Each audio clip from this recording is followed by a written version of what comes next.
a Build Hatch developed production. Hello, I'm Aaron Kyle and welcome to another episode of Build Hatch. On this week's episode of Build Hatch, I got to sit down with David from Alternative Surfaces in Melbourne. Alternative Surfaces are well known in the construction industry for being the go-to company for high quality surfaces for floors, walls and joinery in residential and commercial. Chances are if you've been to a really cool fashion or high-end retail store, these guys have supplied or installed the products. David and his team are specialists in surfaces and coatings like X-Bond, acrylic render, epoxy flooring, micro cement, and many other products. I really enjoyed getting some insight into Alternative Surfaces and David's family connections and the importance of values behind the Alternative Surfaces brand. Now let's get into it. David from Alternative Surfaces in Melbourne, welcome to Build Hatch. G'day, how you going? Awesome, mate. Now I'm really looking forward to this one. So we're recording this here in your Melbourne headquarters here with Alternative Surfaces. So like all, I guess, we always like to go back in time, find out what sort of influenced them while they were growing up. If you can take us back to the very beginning, did you grow up here in Melbourne? I grew up here in Melbourne, yes, I did. Born here in 1986, so Melbourne born and bred. Northern suburbs, northeastern suburbs of Melbourne. And basically here for life. So growing up at school, what sort of aspirations did you have? I kind of took a bit of a different path. So I went to school. Mum sent me through school, finished up to year 12, and I always wanted to, get into a trade. And she sort of wanted me to go to uni and keep studying and maybe more of an office job. So for me personally, I actually started life out as an accountant back in, the good old days, and I didn't really like the accounting, so I didn't really like what I was doing because I always, wanted to do a trade or something with my hands. And then I think I did that for about 7 years, and then so was that after school or straight after school? After school, so straight in. Did accounting my at uni? Yep, that's correct. Accounting, business, and accounting. I had 2 jobs doing accounting, and so then it was probably about, I don't know, I think I was around 25 years old, probably about 7 years in, gave it a good crack and didn't want to pursue it anymore. And so Alternative Surfaces is actually a family business. It's a cousin, my mum's cousin, who started the whole thing, about 20 years ago. So we were sitting at a cafe one day, and I think it was a Thursday, and he said, I want you to go give the boys a hand and see how you go on the tools. That was the Friday. So I went and helped them. It was a hard day, but sort of thought about it over the weekend, came back on the Monday, and for me, I haven't looked back since. So, started on the tools, I think it was 2012, so nearly 10 years ago, and then, started on the tools, kept working my way up, and, now I'm a partner in the business. Yeah, look, that's fascinating. And I guess what did you dislike about being an accountant at the time? Was it the monotony of it, or was it the office-based environment? What sort of made you think I'm not really cut out for this? Yeah, look, it was a great workplace. I loved where I worked. I loved the guys that I worked for. I think it was just repetitive. So the same thing, you got the same clients. You've always got the same set of clients. You got, your quarterly reports every quarter is exactly the same. Then your tax returns exactly the same every year. So I was working in the city, and then I thought I'll get a job close to home. So I left there and came close to home because I thought that, maybe a change of environment might help. But it was, again, same thing. You get your clients. It's just very repetitive. So I think the repetitive nature, coming back to work and it's the same thing every day. Whereas this, it's something different every single day. You're always you're only on a job, minimum 3 days, and depending on the bigger jobs, you could be there for a month or two. But it's something different every day and new challenges every day. It's changing and evolving, though. Exactly, and a new challenge every day. I think that's a big thing. So going back to your family starting Alternative Surfaces, what was the background or the history back then? What was kind of the foundational sort of product back then? So X-Bond was the founding product. So that's like the micro cement, the concrete look, the seamless concrete look. And the product comes from America, from Vegas. And the guys would go to America every year, and there's a big concrete convention there. So they had a. Yeah, I've heard about this. There's a concrete convention there every year. I've heard about this. Yeah, I'm going to have to investigate whether there's actually a very real and authentic concrete convention in Vegas. Yeah, because there's been quite a few of the Build Hatch guests and their teams that Who Is it talk about it? Vegas for Yeah, that convention? yeah, yeah. There's a few. I think there's a concrete convention. There's a timber convention. There's a lot of conventions in Vegas that all the builders got to go to. Yeah, that's right. Yeah, there's nothing conventional about the place, that's for sure. No, exactly, exactly. Yeah, so they, some stumbled across because it's actually made in Las Vegas, Expon. The head office is there, and they distribute all around the world. So they came across the product about 20 years ago, and thought, this to bring it to Australia, to bring it to Melbourne, and brought it in, and it's come a long way from 20 years ago. We used to, even the way we apply it, it's changed a lot since then. I mean, most people know what polished concrete looks like, but Yep. I guess explaining the differences between, say, X bond and polished concrete. With polished concrete, there's a lot of variables that you need to get right. You've got to get your concrete right. Number one, you've got to get your guy polishing it to do a good job. Um, and at the end of the day, it's concrete. Once you grind it, you're not sure what you're going to get once it's been polished up. So the good thing about X-Bond is it's an overlay system. So it's a micro cement that gets troweled on about 3 mil thick. So it's the colors are mixed with the liquid. So and it all gets laid on the same day. So you're always going to get a nice, consistent, seamless look. So pretty much, you get your sample, you know what you're going to get. So what about the substrate? Like if I had a particular substrate flooring Yep. and I wanted X bond, is that doable over, say, timber or Yeah. any of the other sort of tiles if I didn't want to rip up all my tiles? Yeah. So that's another benefit. Polished concrete, you'd have to, rip up what you've got there, see what you've got underneath. There could be damage and that sort of stuff. X-Bond, concrete, uh, yellow tongue, floorboards, cement sheet, tiles. We can go straight over the top of anything. It's just a matter of the preparation involved that we do. The preparation changes depending on the substrate, but yeah, pretty much can go over anything. Joinery, MDF, chipboard, anything. Yeah, I was going to say probably large use and popular use is in that joinery field nowadays. Well, that's it. It's versatile, and we're finding now, with architects, we do a lot of work with architects, and because our stuff is made for floors, so that was the original purpose of it, just doing floors. Then we started doing. Now we're starting to do more and more walls, especially commercially, because it's made for the floors and the strength and durability of it. You compare it to a concrete looking render that you can probably just go up and scratch it with your finger, but our stuff, because it's made for floors, it's quite tough. So if I had, say, a floor in my house and I was renovating and I thought, okay, well, I don't want to rip up all the timber floors, but I really want that polished concrete look, Yep. I could get your product put down over the top. Like, Like I'm sure concrete. you guys can pick the differences, but Yeah. can No, the because average Joe see the difference? you won't be able to tell the difference. The only thing is in the field, like it'll be obviously hollow underneath. So yeah, straight over timber. And we've got a new product now, again from America. It's called liquid membrane. So it's a membrane and it's also an anti-fracture.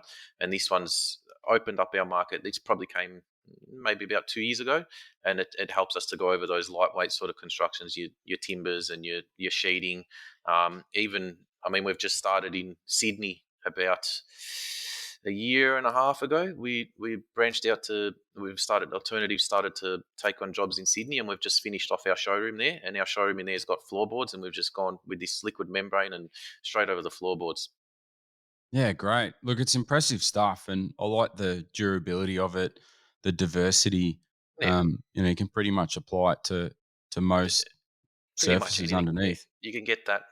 Right now, I think the concrete looks sort of gaining its popularity. It's gaining more and more momentum. So you just get that concrete look from going over anything.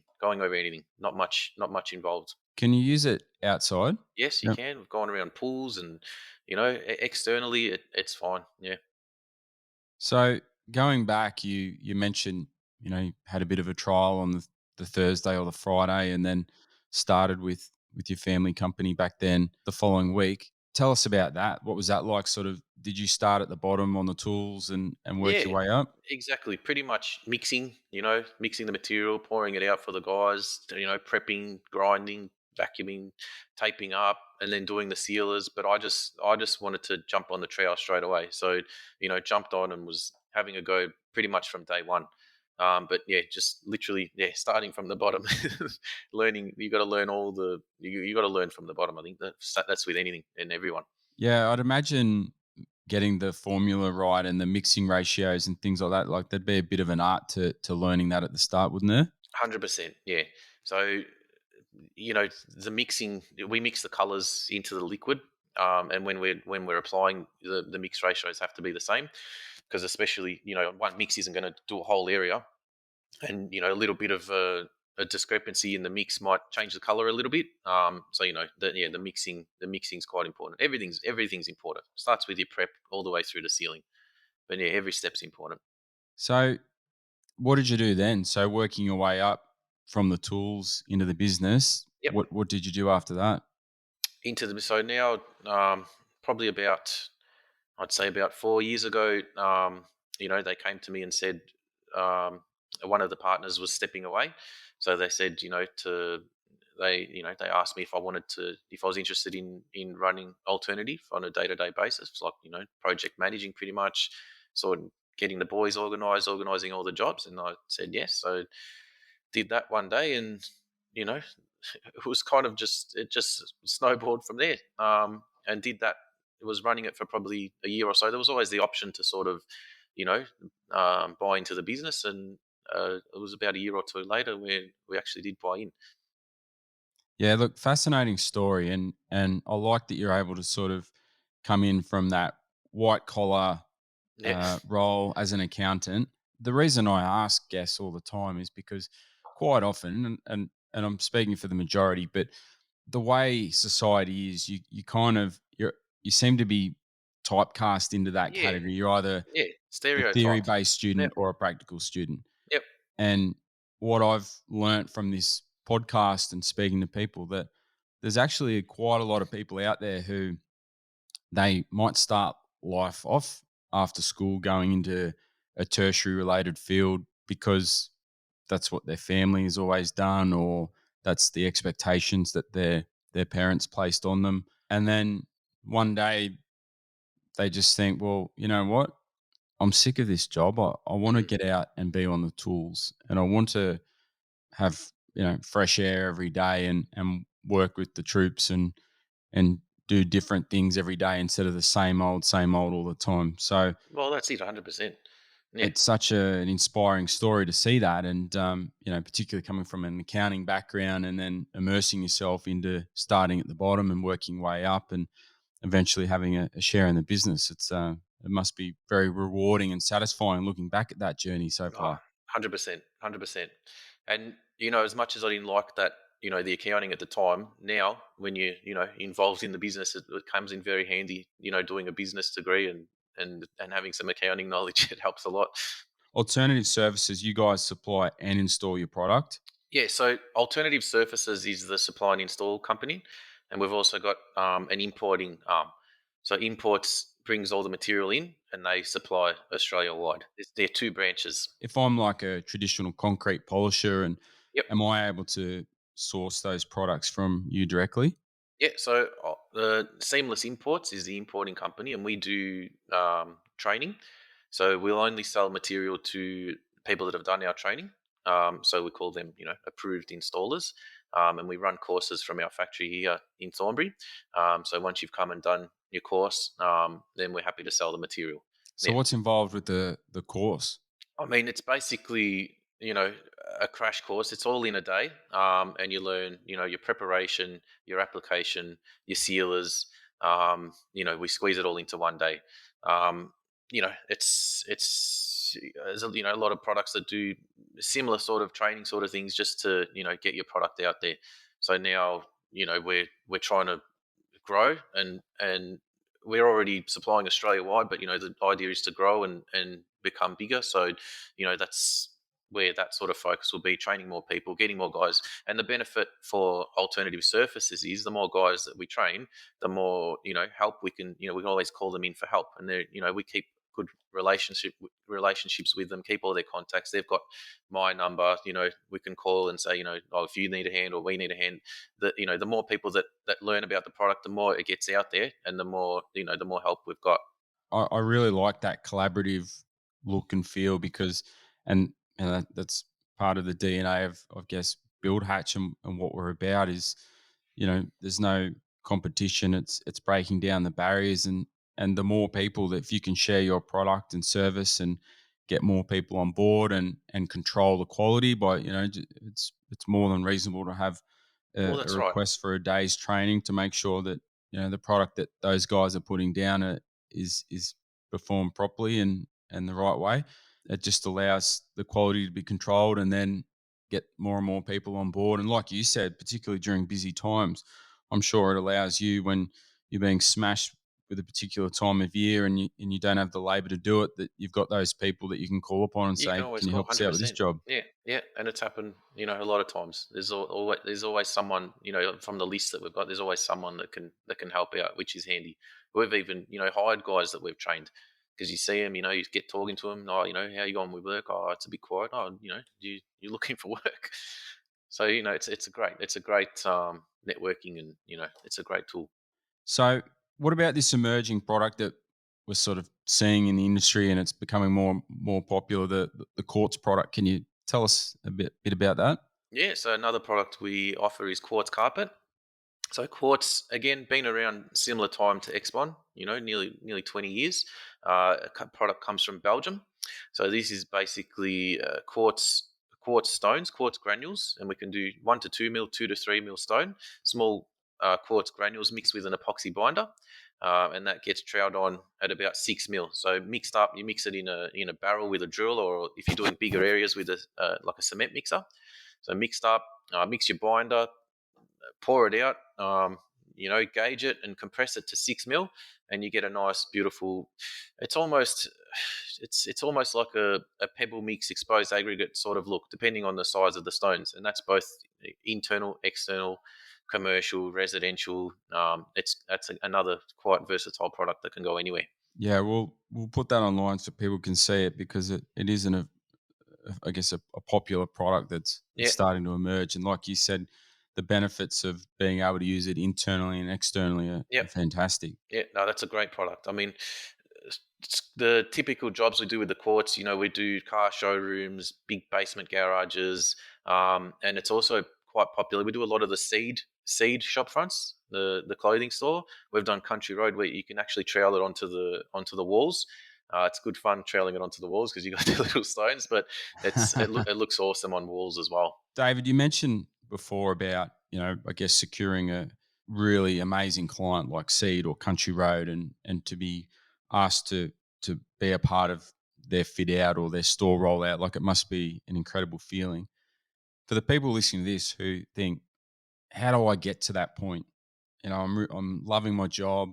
I've got some great clients, but I really want to get that landmark client or just really make it at that level. How does that work? Like, take us through that journey. So basically, from the beginning, we had architectural reps out on the road. Two of them out on the road, always meeting with architects. So that's how we started getting the name out there. Because obviously, 20-year-old product here in Australia, it's not an old product. So a lot of people used to say, "Oh, Expon, what's that?" No one really knew what it was. So we focused a lot on getting out meetings with clients, presentations, bringing our little sample box, and just literally cold calling and going and meeting architects. Now, this is what I love, right? What you just said there. Now, I understand what that takes, Yes, right? So we're it's talking about, you have a product, yep, you believe in it, you then have to go, to the added expense. Like, you're paying two guys or girls to drive around the yep, city. You've got yep, to pay for a car, put yep, fuel in it,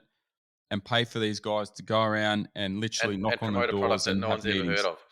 And yeah, promote a product that no one's heard of. And you know what? It doesn't. It obviously doesn't happen overnight. I reckon it probably took them a good 15 years to start for people to start to recognize the product and start specifying it. So that's how the word got out, and every little architect office hopefully has a little alternative box with the samples in it, and then they start to know what it is and start specifying it. So from that we start to get specified for projects. So we did majority of our work with architects, because they're the ones that specify the products for the jobs. They're the ones that they're designing it. So they're like, oh, this will be good here, or a tile will be good here, or X one will be good there, quartz will be good here. That's where we went straight to the architects. And now, since that, we haven't got anyone out on the road really anymore. We've got one architectural rep who might go out. Before COVID, she was going out maybe once a week for meetings instead of every day. Still getting it out there. But now social media is probably the biggest thing. Social media is the biggest thing to get it out there. Yeah, it's a lot more efficient, isn't it? Oh, You can yeah. either, Yep. But I think social media is our biggest thing at the moment. Yep. yeah, it's still, as I say, it takes so much effort and energy and cost to be able to Yep. fund that and to you have a product that you believe in and bring on board, but then getting it out there. And like you said, it takes It takes a so long time. many Yeah. years. It's a grind, and then all Yep. of a sudden, Yep. it's a 20-year or 15-year overnight success story. 100%. But yeah, going back to seed was yeah, that was just work with architects. That's basically what we did. There's a seed, another one, RM Williams. We do all the the Expon red floors. They've got a custom red color on their floors to go with their outback sort of theme. That was one. A lot of work went into that. There's winning So what's apply. that like? When the architect knocks on the door and says, "Hey, we've got this project. We're working for RM Williams or Seed or Country Road," Yeah, and they say, "Look, do you want to be a part of this project?"